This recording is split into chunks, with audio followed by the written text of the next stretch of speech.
وعني أريد أرسل يا خي الطارش، أريد أرسل يا خي طارش طارش،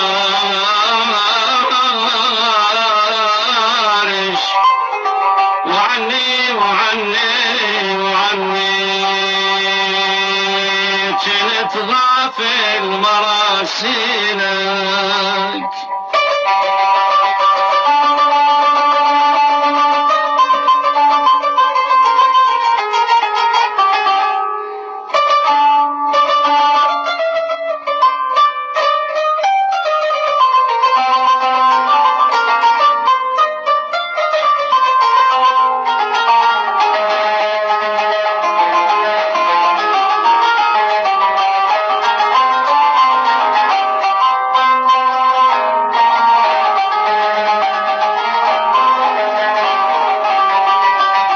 وعني لو أن تنشد على حالي، لو أن تنشد على حالي، وعني لجل فرقك بس النفس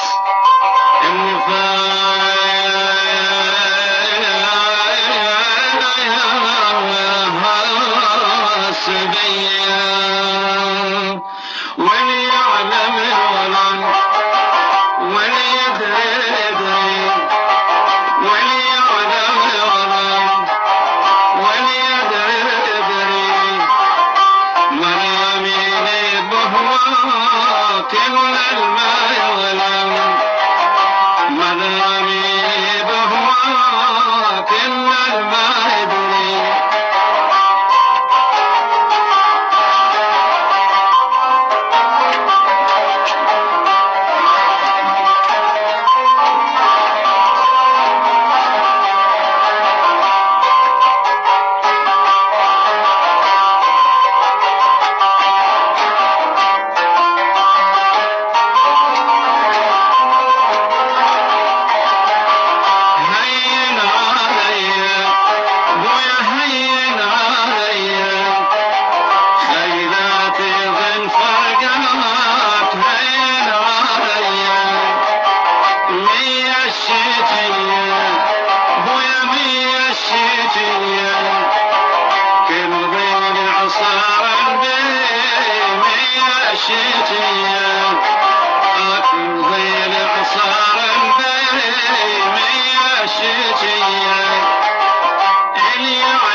حلو.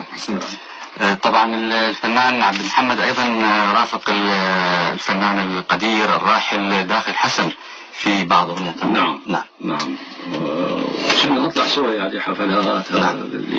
بغداد، من اجل بغداد. نعم ويجي من الناصريه. عنده صديق صاحب فندق. ينزل عنده. ونلتقي انا بالصالحيه وتحيون حفلات سويه. نعم. ولا هوينا ولا هوينا وين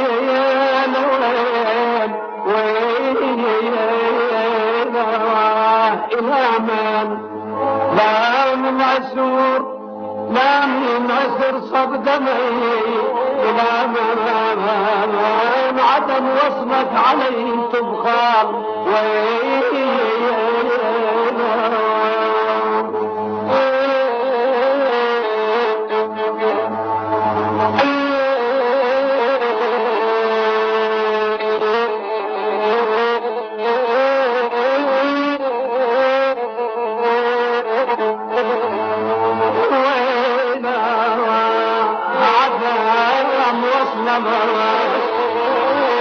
عدم وصلت علي تبخل إلى من حكيمي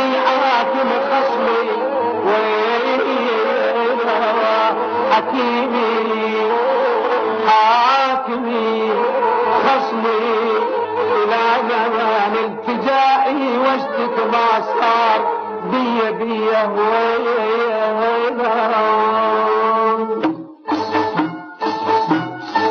يا صاحب وحدتي الهجران عادنا ورائلي كاسل والهوي نادمها رائلي كان بيدي قلبي بسداد وراعي وراح مني وكذا والله الجاد وحقي زاد ما نزاد لي ولا ماي عقب بيضاك من رشفة نفاسنا.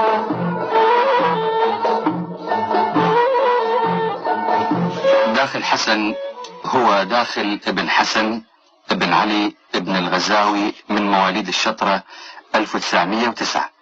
كان يهوى الغناء منذ صغره لتمتعه بصوت جميل مؤثر. في عام 1924 ذهب إلى مدينة الناصرية والتقى هناك المطرب حضيري أبو عزيز وتعاونا في إقامة حفلات الأفراح والمناسبات السعيدة، وسجلا معا بعض الأغنيات لشركات الأسطوانات في حينها. شجعه المطرب ناصر حكيم للسفر إلى بغداد. عام 1936 غنى في دار الإذاعة العراقية عدة أغنيات. رصيده من الأغاني أكثر من 137 أغنية. توفي عام 1985. معلومات دقيقة أخي خير؟ بس هو طبعا سألت ابنك هذا بالآية من حضر في مهرجان الأغنية الريفية. نعم. حشالي يعني انه عنده يعني اذكارهم هسه ابن يشبه داخل حسن في الشكل وفي الصوت، وهو يعني يقول ولد داخل حسن من جديد. يعني نتمنى نسمع هذا الصوت الجديد يغني داخل حسن صدفة حلوة. نعم.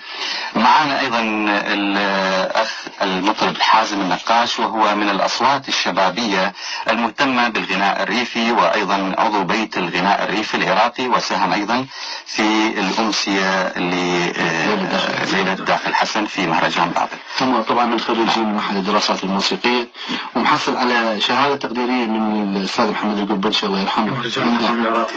عجب في صوته. اخ حازم شو راح تسمعنا اليوم؟ راح اسمعكم اغنية من مقام البيات ومذية. نعم.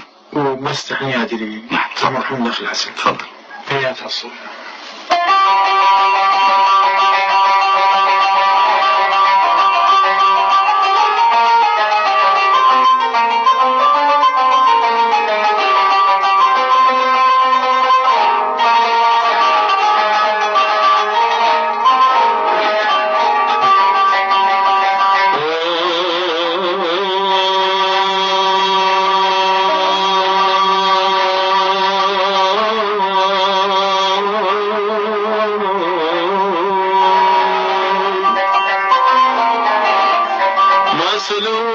ما سلوني على من يصب دمعي،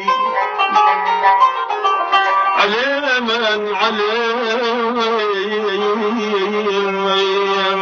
من يصب دمعي، يصب دمع على من ما سلوني وعلى اللي بالمنازع.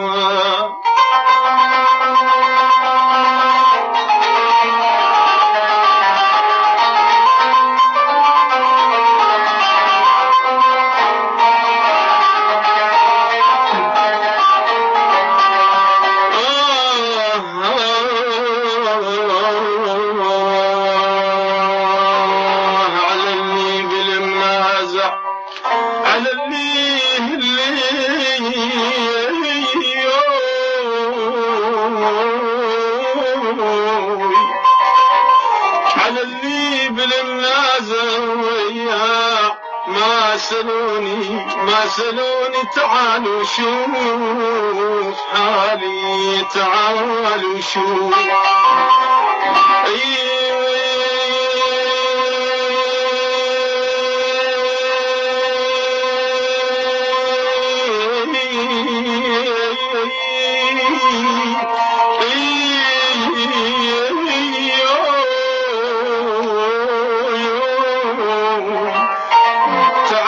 شوف تعال وشوف تعالوا شوف حالي ما سلوني سليلة ململ بدمويا المني حن يا دليلي يا دمع سيلي حن يا دليلي يا دمع سيلي والفت عاد يا دمع سيلي ليك ابتعاد يا دمع سيلي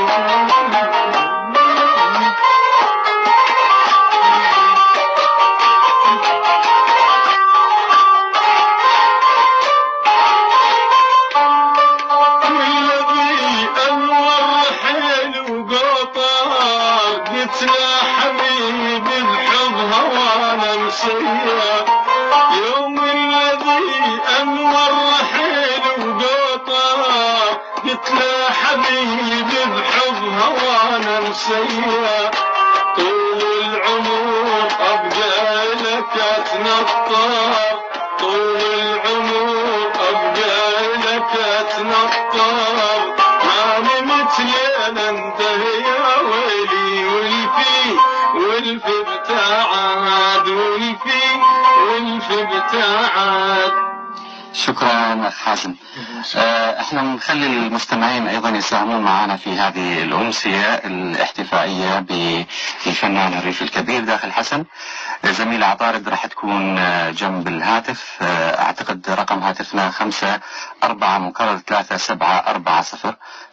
54-37440 اذا كانت هناك اسئله لضيوفنا اليوم.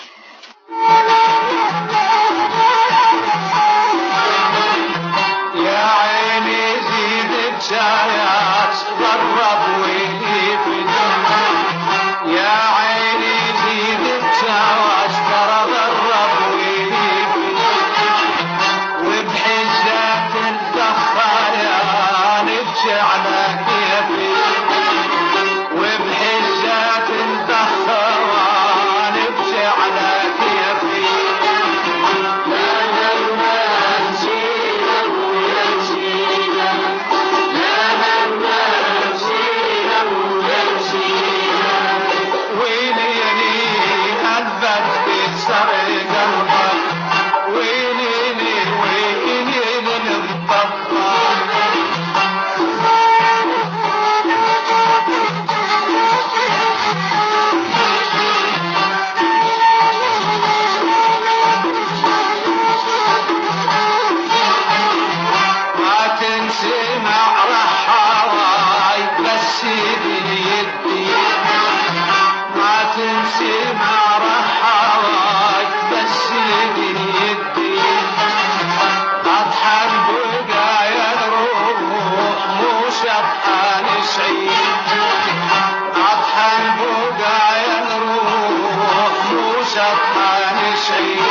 نعتذر لمستمعينا الأعزاء ونذكرهم بأن رقم هاتفنا هو مكرر 843075 مكرر 843075.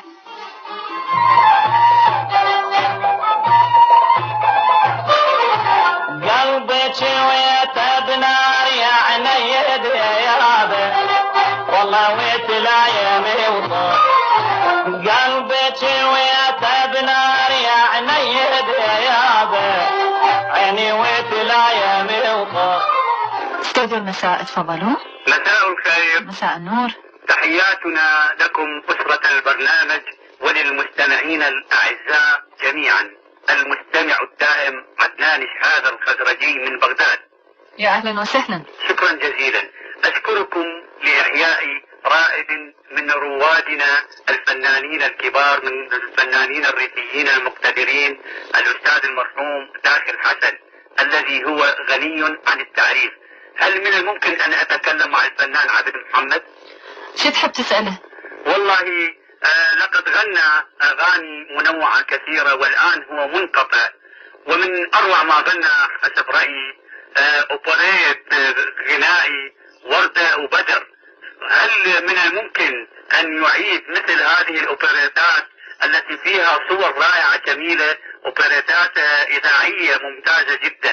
فهل يمكن أن يقدم لنا مرة أخرى مثل هذه الأوبريتات التي نضاهي بها الإذاعات العربية الأخرى إن لم نتفوق عليها في بعضها؟ وشكرا جزيلا. يا أهلا وسهلا. والفنان عبد محمد يجاوبك على السؤال. أبو رعد، نعم سمعت السؤال. السؤال يقول يذكرك بوردة وبدر اللي الأوبريت الغنائي اللي أديته في صور الستينات. غيدة محمد نعم. وأنا وحيد الخليل. أنت وحيد الخليل. نعم. نعم.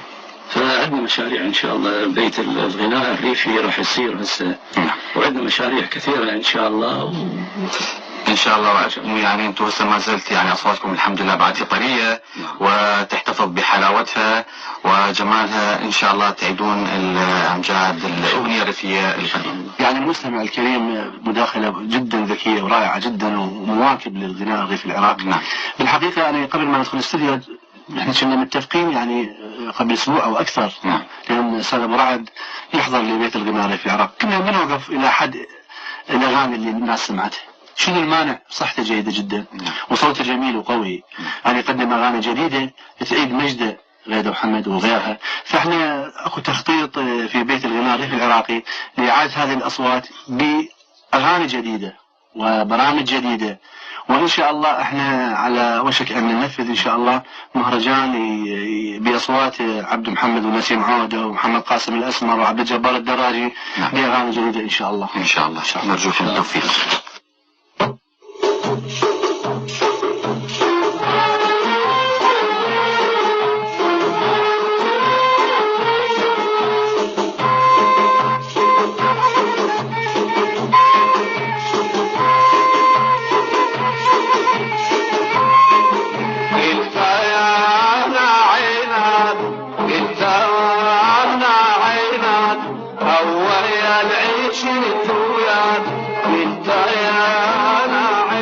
استوديو المساء، تفضلوا.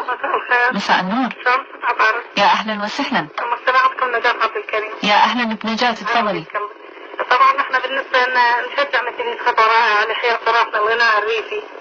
واسال الاخ حازم بعد التحيه والاخ عبد محمد يعني ممكن يعيدون تسجيل اغاني المرحوم داخل حسن مثل غيدة وحمد، وهي اغاني رائعه طار جديد يعني. ادعم كانوا يسمعونه طار محمداوي. هذا ما كذا. يا اهلا وسهلا. يا اهلا. اخ يحيى. طبعا مشكورة اختي العزيزة على هذا سؤالك. احنا مهما نقدم لا يمكن ان يعني نمحي صوت داخل حسن او نجيب البديل عن صوت داخل حسن. صوت داخل حسن هو واحد من الاثار الموسيقية والغنائية والتراثية اللي يتميز بها الغناء والموسيقى العراقية. فنعتز بالصوت وتبقى أغاني داخل حسن ويبقى صوت داخل حسن، ونحن صغيرين جدا أمام صوت داخل حسن وإمكانياته العالية.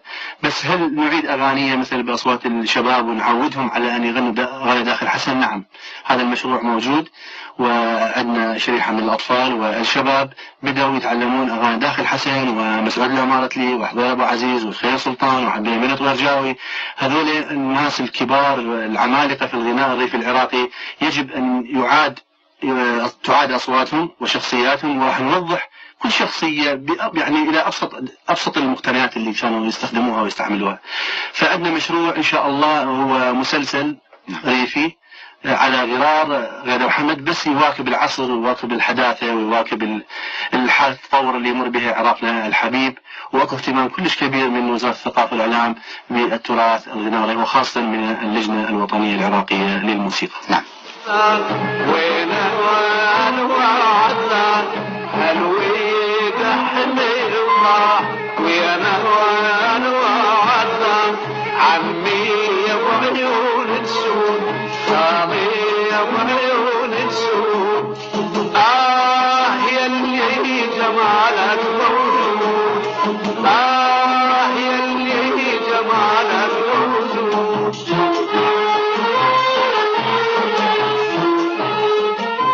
مستمعينا مستمعينا الأعزاء نذكركم بأن هاتفنا مكرر 843075. استوديو المساء معكم من إذاعة جمهورية العراق من بغداد. أخي يحيى، هناك علاقة بين المطرب الراحل حضيري أبو عزيز والمطرب الراحل داخل حسن، وحادثة تروى أنه كانوا في الطريق من الناصرية إلى بغداد في القطار وكتبوا ولحنوا أغنية مشتركة. هو بالحقيقة احنا يعني أعمارنا يعني تذكرنا بهذه الأحاديث، وخاصة عندما أجلس مع كبار الفنانين العراقيين اللي هي فرصة ثمينة جدا أعتز بها وأصورها وأسجلها، وكل كلمة يقولوها أسجلها لأنها تاريخ كلش كبير للغناء الريفي العراقي. أحوال أبو عزيز وداخل حسن هم كانوا يكونوا شخصية واحدة باختلاف طبعا الأطوار واختلاف الأصوات وكل من طريقته في الأداء، بس هم ما يستغنون عن بعض يعني، ودانا متعاونين مع بعض. وعندهم أغاني، وأنا سمعت من كاظم ابن داخل حسن يقول من يجي حضيري إلى بغداد ووالدي بالناصرية ينطي إشارة أثناء الغناء. لأن الغناء كان هو حي سنة. نعم يعني كان الغناء مباشر وحي. فينطي بالكوبليه مثلا يختار كلمة يقول له ما معناه إنه تعال بغداد ترى ما أقدر. رغم إنه ترى الألوان مالتهم تختلف، ألوان الغناء طبعا تختلف من طريقته وأداء طريقته. نعم. بالنسبة لمحمداوي، محمداوي ما غنى داخل حسن، ما غنى ولا أعتقد حضورها ما غنى، وتميز بمطربين آخرين وآخرهم هو فرج وهاب. احنا يمكن راح نحاول محاولة للأخ حازم النقاش يسمعنا مقطع من يا حضيري. نعم جمال.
استوديو المساء تفضلوا. مساء الخير. مساء النور. ست عطارد. يا أهلا وسهلا. وياك المستمعة سارة خضير. يا أهلا بسارة.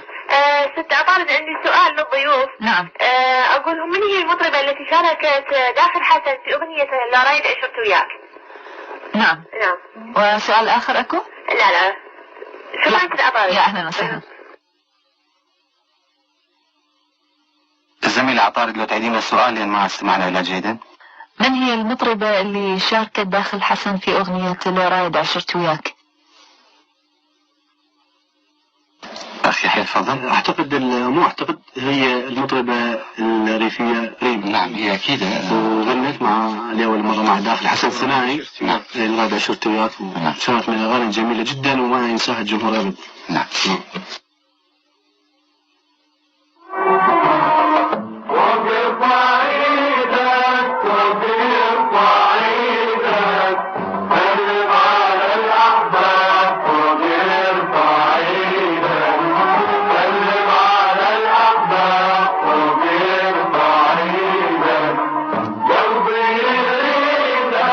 قلبي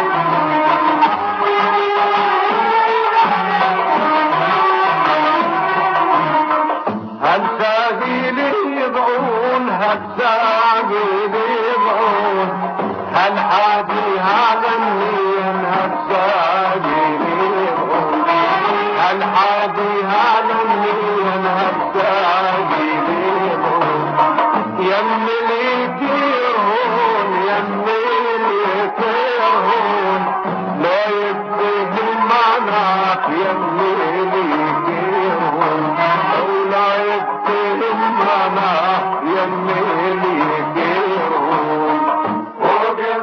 أخي يحيى، هناك أيضا عملاق في الغناء الريفي نقدر نسميه، وهو مسعود العماراتلي، اللي كان يغني على الفطرة وكان يلحن لنفسه من أرقى الألحان. إذا تستمعها اليوم تقول كيف كان هذا الرجل الذي أمي لا يفهم شيئا في مجال الغناء الريفي، يعني لحنا موسيقى مدارس، كيف كان يلحن هذه الألحان الرائعة يعني الجميلة جدا.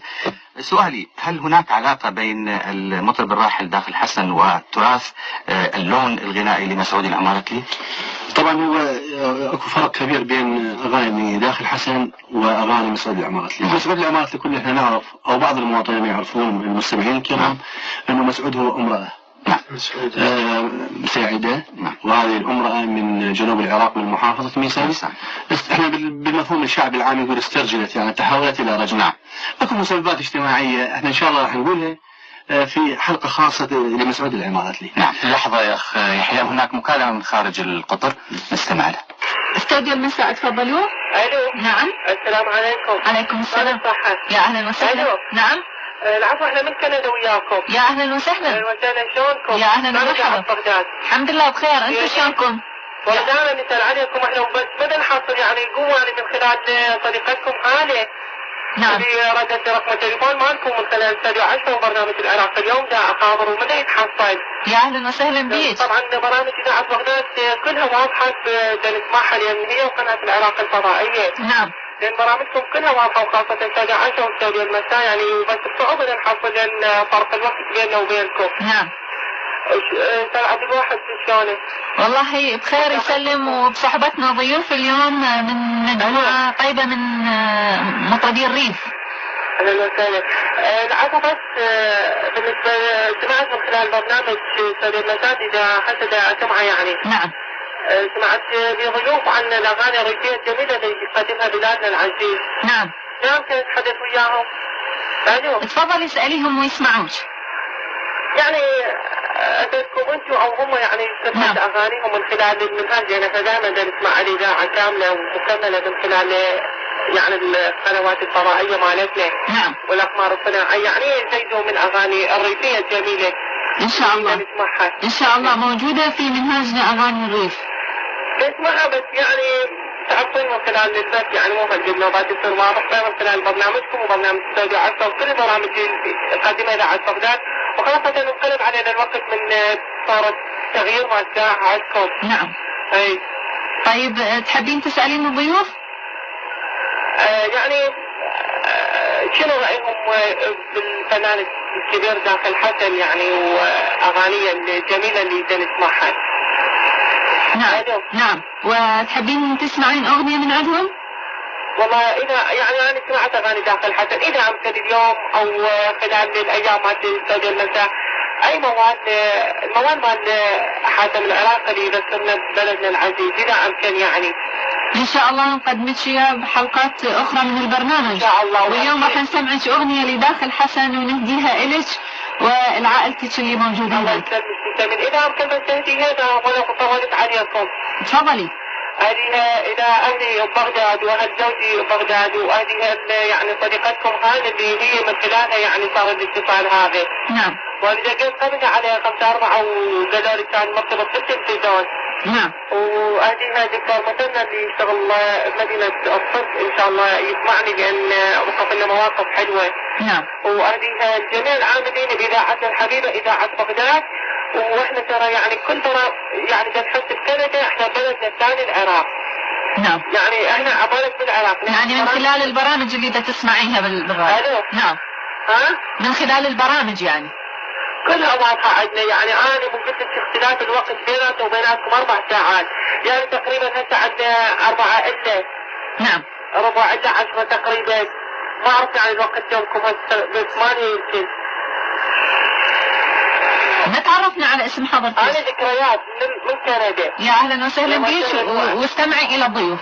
وان شاء الله انا دائما على اتصال وياكم. يا اهلا وسهلا. يعني لو مثل الساعة 10 تفتحوا لنا خط يعني للجواد. ان شاء الله ان شاء الله مستقبلا راح نهيئ.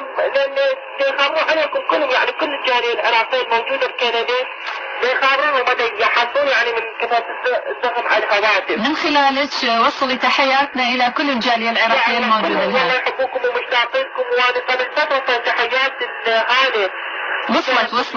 وصلت ان شاء الله. تحيات الجميع عاملين باذاعه بغداد وقناه الفضائيه. يوصل ان شاء الله. لكم كلكم لإذاعة بغداد الحبيبة من مذيعين ومخرجين وفنيين وكلكم ان شاء الله يسمعوني.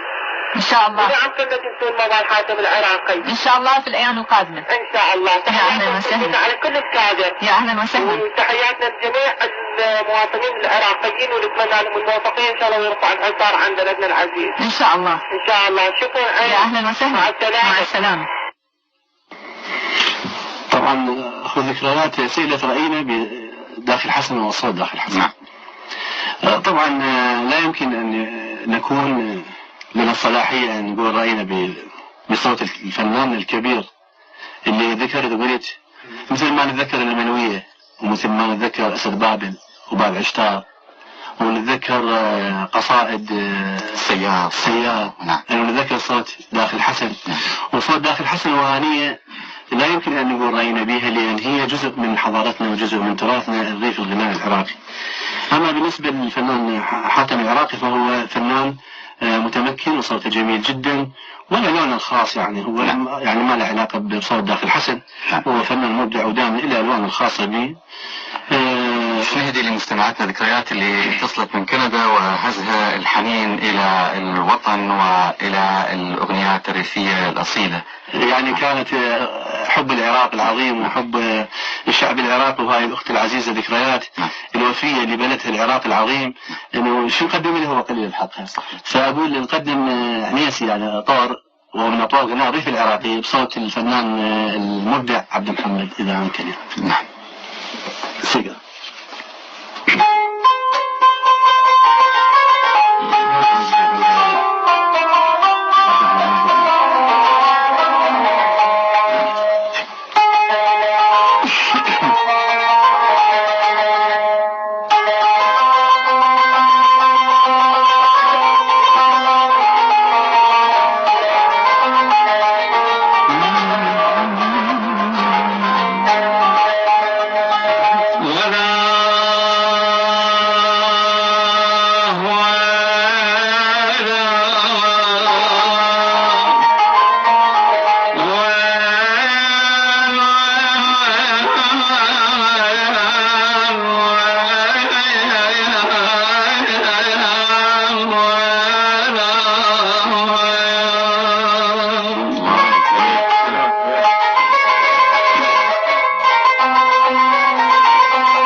القلب لو ما هواكم،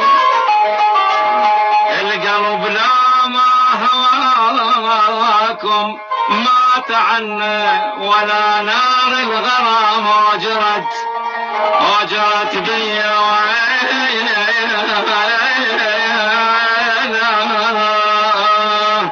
أهلا وسهلا بك ويبشينك ضايق ويا أهلا وسهلا بك يبشينك ضايق القلب من فرقك شاف المصايب القلب من جدواك شاف المصايب هلا هلا هلا بالغايب وجانا هلا هلا بالقلب مشانا حلو جميل. احنا طبعا في الدقائق الاخيره فنريد نحضر فد اغنيه جماعيه حلوه تليق اليوم الخميس ومناسبات الافراح هديه لمستمعينا. لكن قبل هذا اخ يحيى نرجع الى مسعود العمارتلي. هناك مشاريع عندكم لاحياء التراث الغنائي؟ بالنسبه لمسعود العمارتلي منذ حوالي 6 سنوات اذا ما تكون 7 سنوات بديت جوله كبيره في المحافظات القطر والناس القريبين على مسعود العمارتلي من المشايخ والناس اللي عاصروه ومن عندهم جواد وادي عاصر مسعود بشكل قريب جدا. هو بالمناسبة كان مدعو لنا بس ما حضر. مع الأسف ما عرفنا السبب. هو يمكن مريض ما إن شاء الله. فمسعود العمارتلي لو اطلعنا على أعماله لوجدنا أنه كنز من كنوز الغناء الريفي العراقي. وأستاذ عبد الواحد هو ترى غنى سنة 36 عام 1936 مع أم كلثوم حينما زارت بغداد. ذهب بالأغنية الريفية إلى لبنان. صحيح سجل وإلى اسطوانات كثيرة بيضافون وغيرها حتى وصل إلى بغداد. قالوا أهل بغداد إحنا نحس ما نفهمها اللغة مالتها يعني. مثلا خالط من الواي زرعك ملك طشبي مسموحة لك هاي بالك تعود النوب. قالوا هاي إحنا ما نفهمها. فغنى عسلنك وغنى أم العباية يعني غنى وقلبي مثل بغداد سوق الهرجبي يعني غنى بلغة قريبة على أهل بغداد وقريبة على المقام. هذا الرجل شو نكتب عنه قليل جدا. وإن شاء الله في الحلقات القادمة راح يشوف إنه مسعود العمارتلي هو كنز من كنوز الأغنية الريفية العراقية. والله أخي يحيى أنا أقترح إنه بالتعاون معاكم بيت الغناء الريفي العراقي نسوي حلقات خاصة بإحياء تراث هؤلاء العمالقة في الغناء الريفي. مثل سفير وعبد المجيد والرجال والنظيري وكلهم إن شاء الله إن شاء الله إن شاء الله.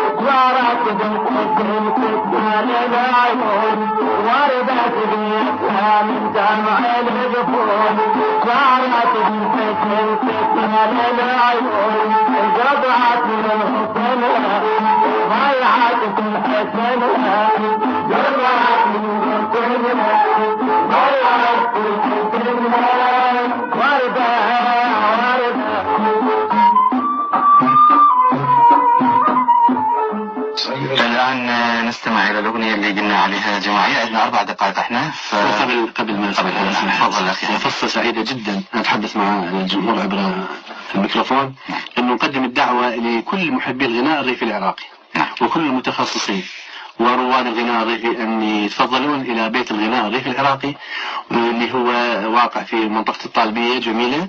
ورقم الهاتف مكرر 8387994 مكرر 8387994 يعني راح يشوفون يجدون كل ما يسهل عملية إن شاء الله تقديم فعالياتهم إن شاء الله. تفضل جمال غني في أغنية داخل حسن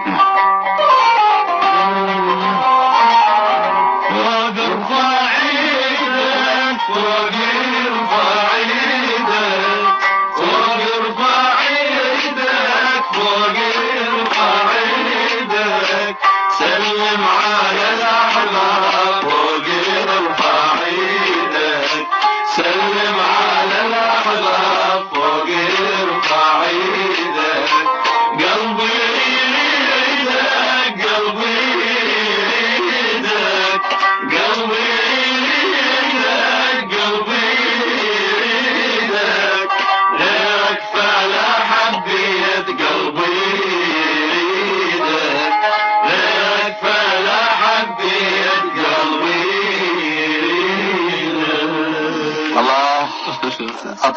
نعم فعلا، وشكرا جزيلا، لأنه الأمسية هذه بوجودكم كانت أحلى وأجمل. نشكركم جدا الأستاذ يحيى الجابري، الأستاذ عبد محمد، والأستاذ حازم النقاش، والأستاذ جمال حمودي. نرجوكم التوفيق أخ يحيى في مشاريعكم. هذا البرنامج الرائع. يا أهلا وسهلا، نلتقي إن شاء الله. إن شاء الله، بارك الله فيك.